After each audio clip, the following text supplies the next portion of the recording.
중국 공산당이 시진핑 1인 체제로 심지어는 황제로 등극했다라고 하는 언론 보도 최근에 많이 나오고 있습니다. 그런데 이건 잘못된 분석이다. 잘못된 해석이다. 이렇게 말씀하시는 분 오랜만에 저희 스튜디오에 다시 나오셨습니다. 도올 김용호 선생님 나오셨습니다. 안녕하십니까? 아유, 반갑습니다. 안녕하십니까 선생님. 네. 지난주에 CBS 김현정의 뉴스쇼에 나오신 걸 듣고 우리가 한 발 늦었다. 모시려고 했는데 거기를 먼저 나가셨더라고요. 선생님. 섭섭하고. 좀 먼저 불러주지. 맞습니다. 저희가 잘못했습니다. 네.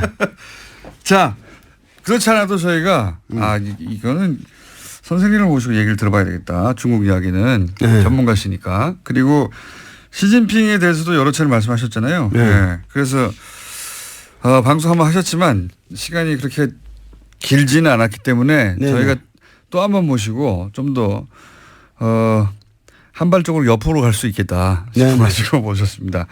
우선 저는 이거부터 여쭤볼게요. 그 시진핑 관련해가지고 황제 대관식이다. 그 외신들도 그렇게 많이 보도합니다. 예, 대관식이다. 그리고 뭐 격대 지정이라고 하나요? 5년 미리. 예, 5년 미리 그러니까 바로 다음이 아니라 그 다음 그 후계자를 미리 지정해 놓고 시작한다. 예, 그런 전통이 있는데 이번에는 그렇게 안 하는 거 보니까 향후 10년간 시진핑이 해먹으려고 하는 거구나. 이제 뭐 사실상 전통도 다 깨고 황제가 됐다. 이런 보도가 많이 나왔잖아요. 우선 그거 잘못된 해석이다. 그거 왜 그렇습니까? 거기서부터 시작해야 될 것 같아요. 저도 기사를 읽다가 그런가? 이렇게 생각했거든요. 역시 형안이 있으시네. 항상 통찰력이 있으시니까. 근데 그 격대 지정이라고 하는 것은 그 중국의 오래된 전통이고 그것을 시진핑이 계속 했어야 됐다. 이런 전제가 있는데. 그렇죠. 네. 그 전제가 우선 틀린 거죠. 전제부터 틀렸다? 네. 이 격대 지정이라는 것은 중국 현대사에서 단 한 번의 사례밖에 없습니다. 그것은 등소평이 당시의 정황에서 이 문제를 해결해 나가는 개혁 개방을 강력하게 추진하기 위해서는 강택민과 같은 상해파의 테크노크라트가 필요하다. 그래서 그 사람을 후계자로 지목을 하면서 근데 이 사람은 상당히 권력 의지가 강하고 그 패거리 의식이 강하기 때문에 주변에 떨거지들이 꽉 둘러쌀 거다. 그러면은 중국이 위태롭다. 그래서 굉장히 그런 성향에 반대되는 인물로서 자기가 믿을 수 있는 누구야 후진타오 호금도라는 인물을 다음에는 네가 10년 해먹고 그거 끝난 다음에 반드시 호금도로 해라. 해가지고 그걸 격대 지정이라고 했는데 그거는 이거 한 사례밖에 없어요. 그래요? 왜 그러냐면 그 다음에 시진핑이 올라올 때는 격대 지정이고 아무것도 없는 상태에서 시진핑은 그냥 올라온 거예요. 이 소위 말해서 강택민 상해파와 이 호금도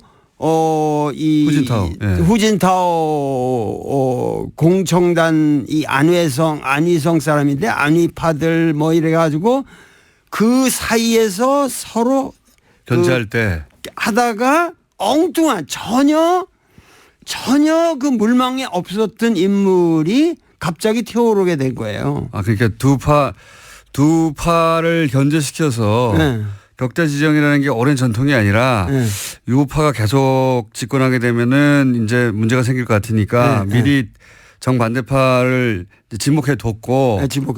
그게 첫 번째 사례일 뿐 그 이후로는 이런 전통에 의해서 계속 굴러간 게 아니다. 아니죠.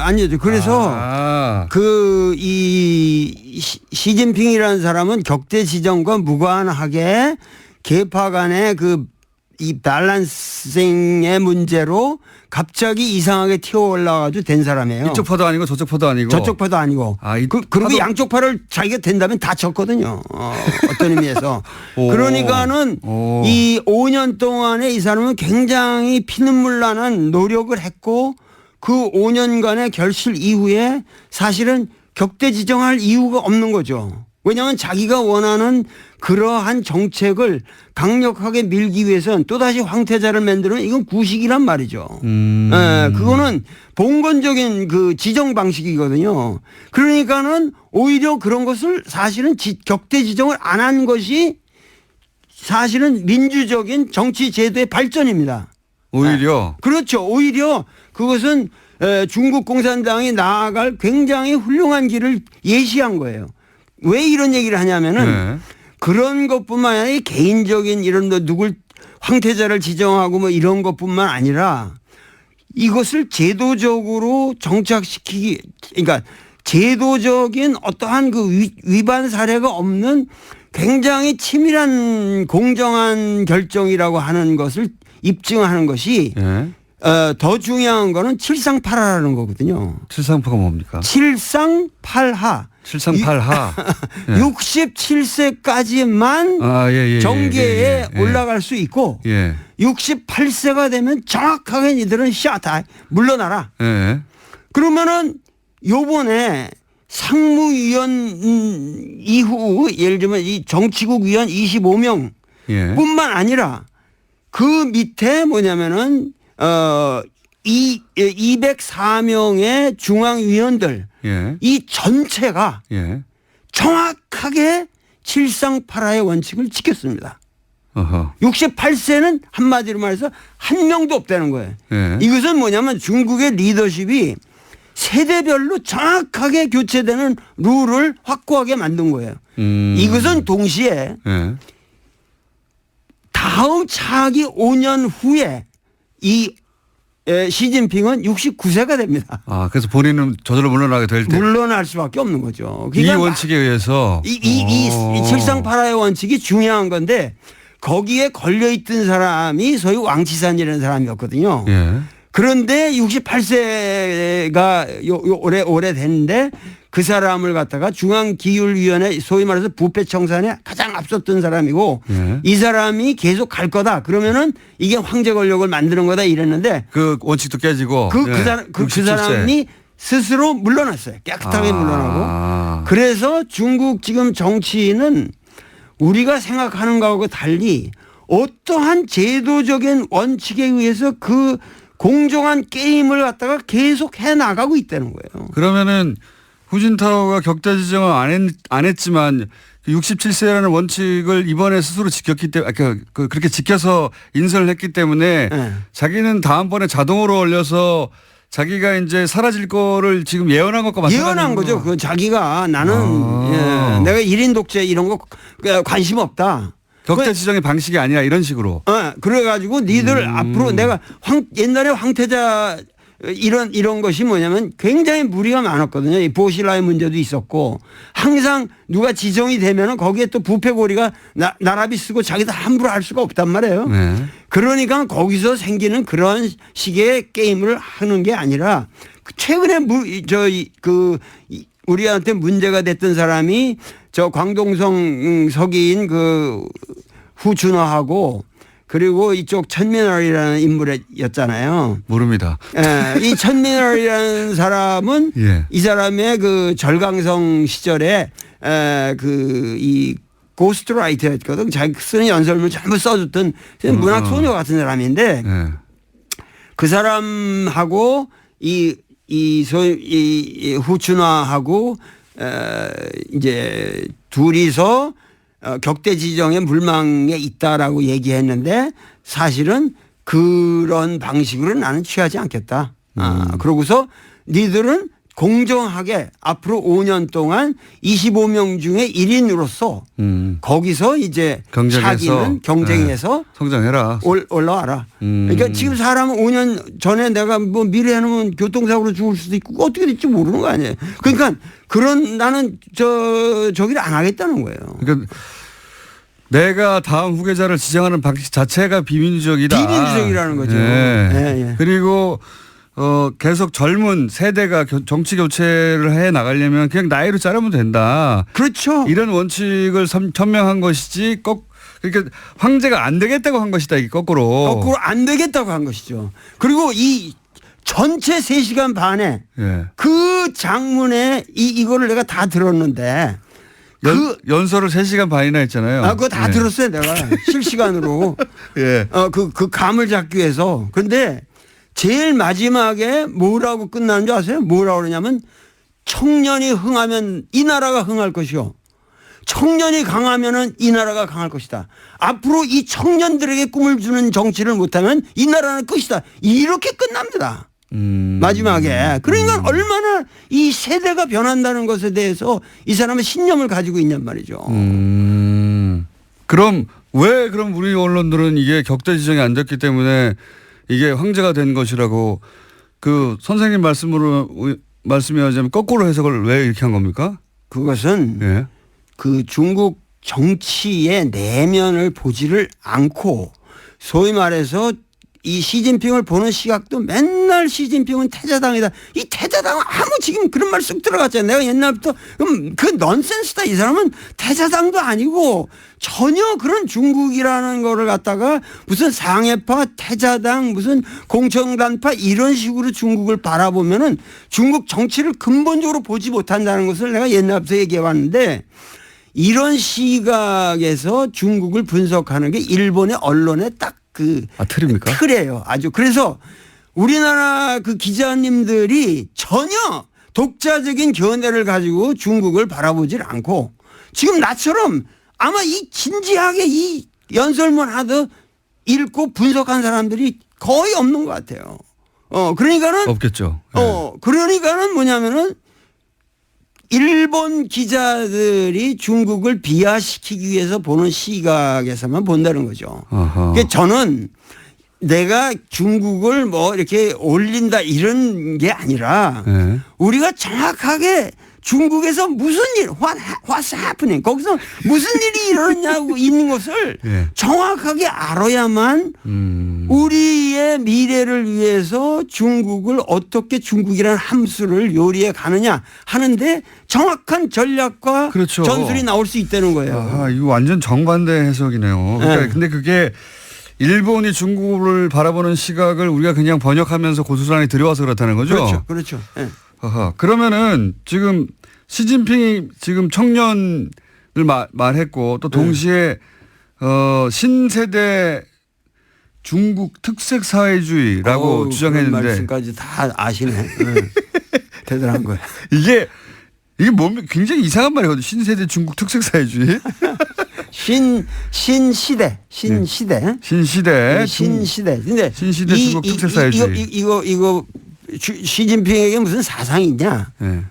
사람들이 자꾸 묻는데 시진핑은 뚜렷한 사상이 있어요.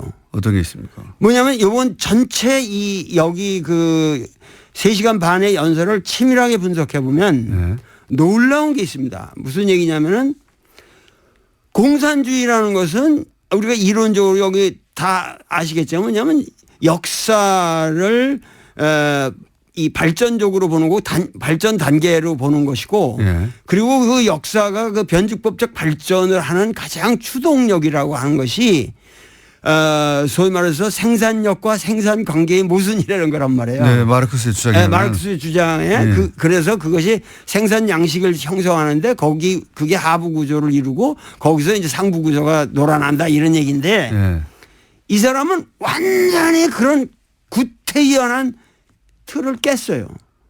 그러면 중국의 진정한 주요 모순은 뭐냐?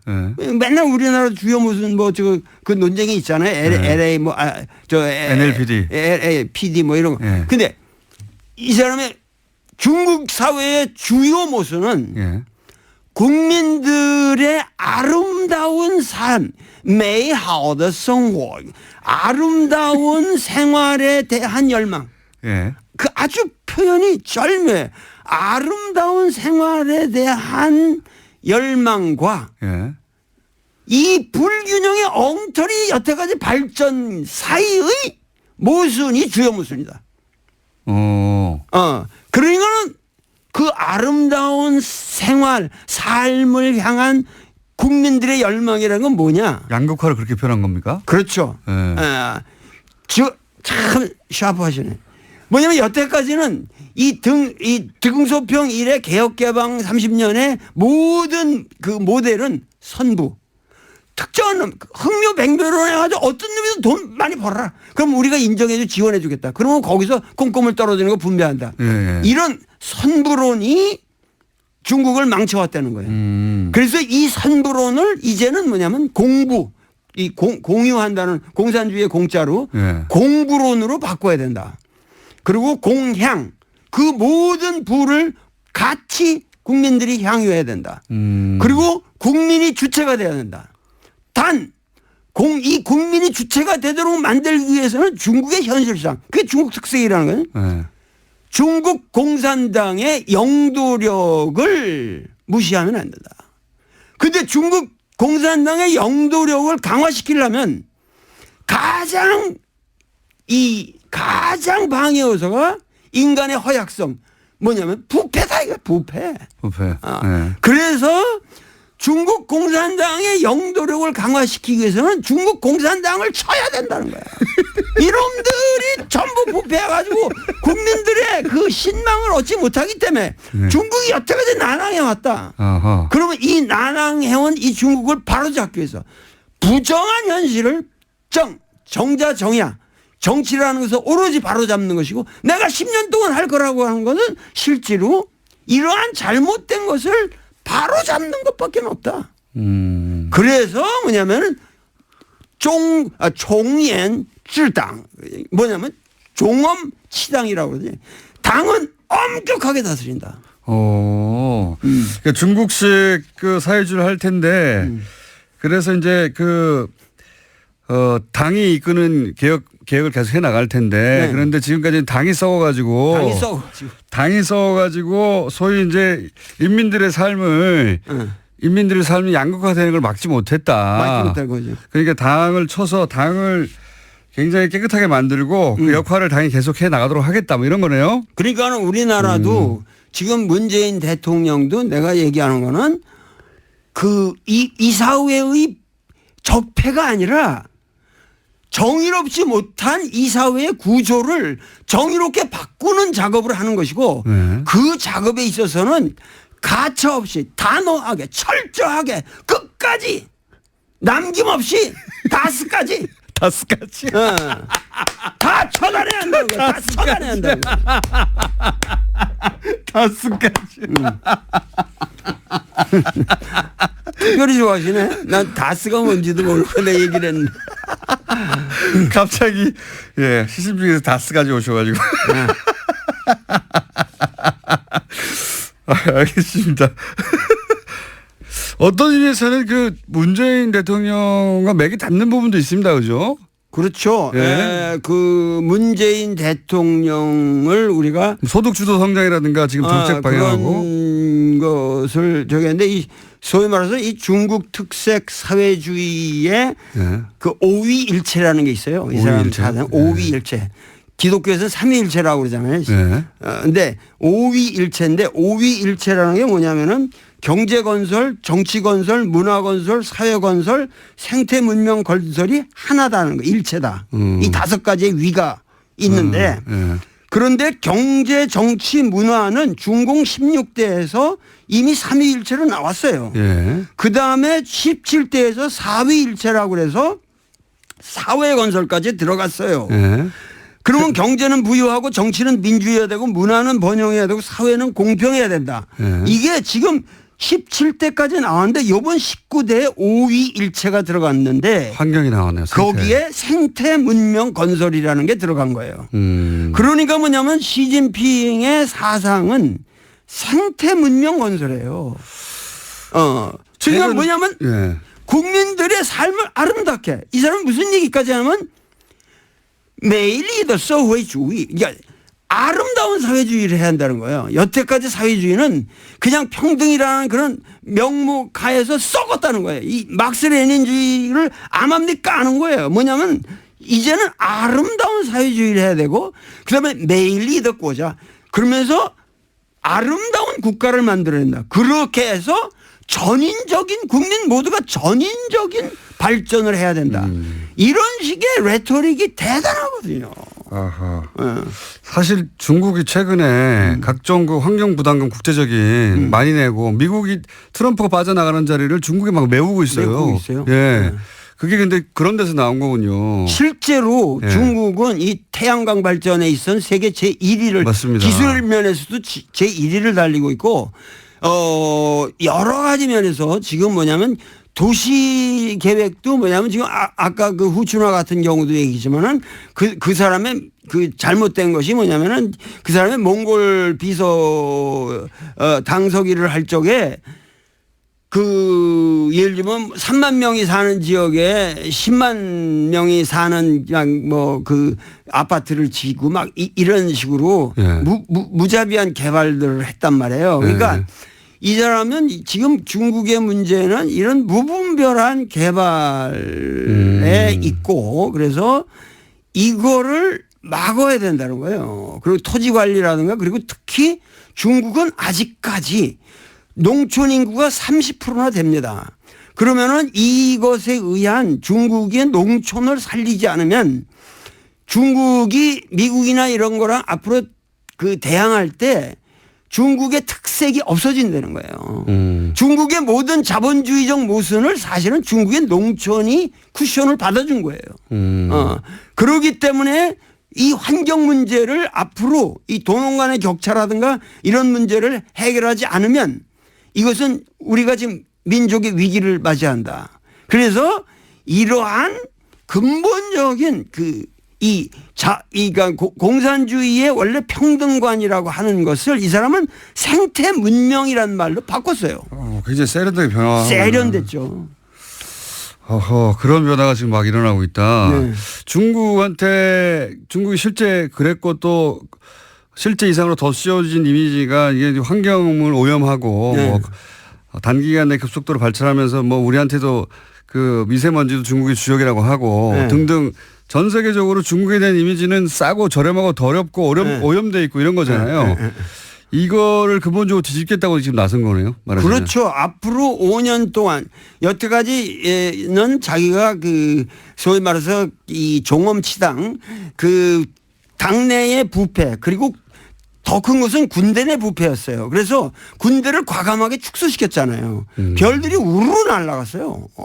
그래가지고 그 군대를 축소시키면서 실제적으로 강군몽이라고 이 사람이 처음 등장해서 중국몽이라고 중국어몽. 그런데 거기에 강군몽이라는 게 있었단 말이에요. 근데 이 강군몽이라는 걸 실현했어요. 과거보다 엄청나게 지금 군사력이 증가했습니다. 근데 거기에 가장 중요했던 건 뭐냐면 군대가 중국에서는 이 기업 같은 걸 많이 가지고 있었거든요. 여기서 생긴 부패를 아주 과감하게 척결했습니다.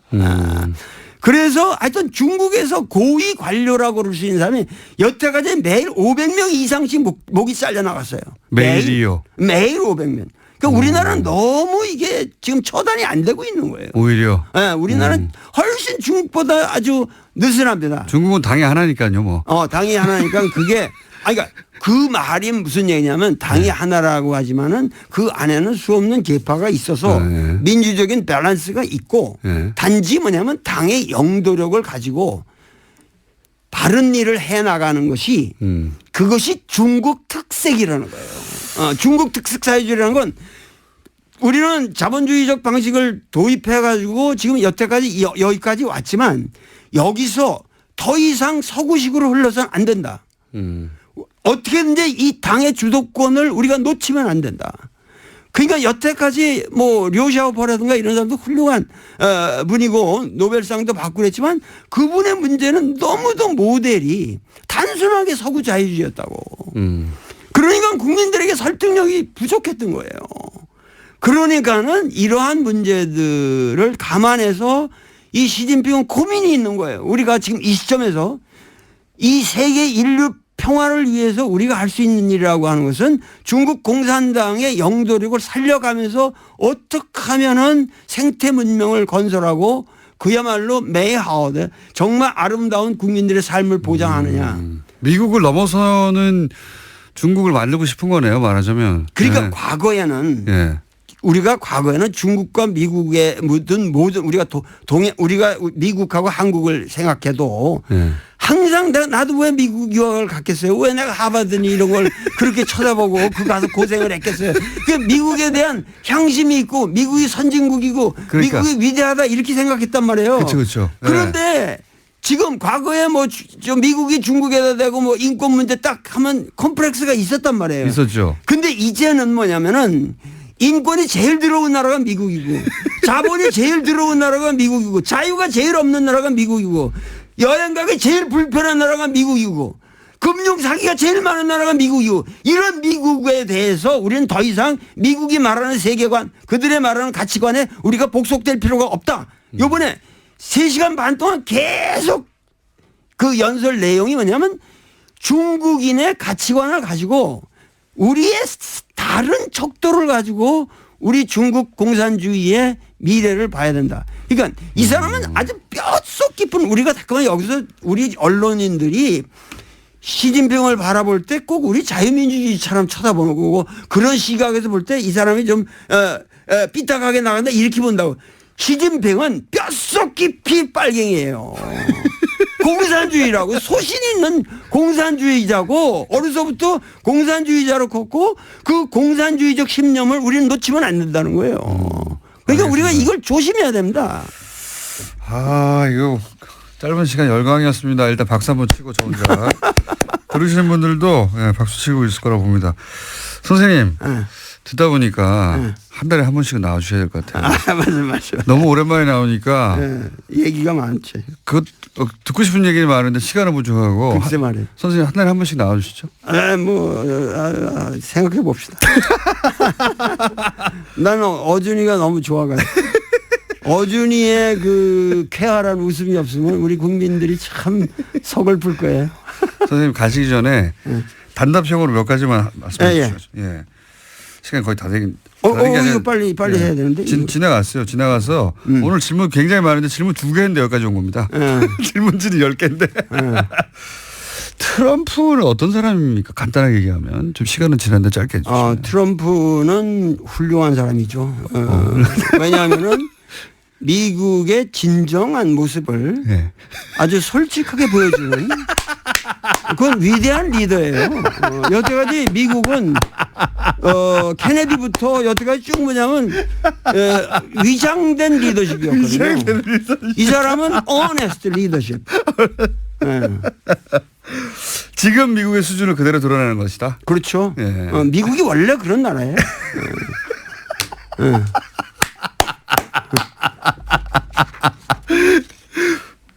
다음 주에 한 번 더 하시죠 일단. 아니 주에. 이거 제일 마지막에 그 앞으로 이 시진핑에 대해서 우리가 어떠한 어떻게 상대해야 되느냐. 간단한 조언을 해 주십시오. 간단한 거를 말씀드리는데 풀 버전은 다음 주에 한 번 더 하시죠. 그 시진핑은 이제 향후 5년 동안 여태까지 이 당대에 대한 스트레스가 걸려가지고 사드 문제 이런 데 강경한 그 자세를 취할 수밖에 없었던 그 국내 사정이 있었다고. 근데 이제는 그런 게 지나갔어요. 그리고 개인 리더십이 강화된 것은 사실이고 그리고 카리스마가 이렇게 확보됐기 때문에 우리가 외교하기가 더 쉬워졌다는 거예요. 오히려 쉬워졌어요. 그래서 이 시진핑을 집중 공격을 해야 되는데 시진핑을 집중 공격하는 방향에 공략을 해야 된다는 거죠. 그거에 여러 방향이 있으나 가장 중요한 것은 지금 우리에게 평창 올림픽이라는 위대한 계기가 있습니다.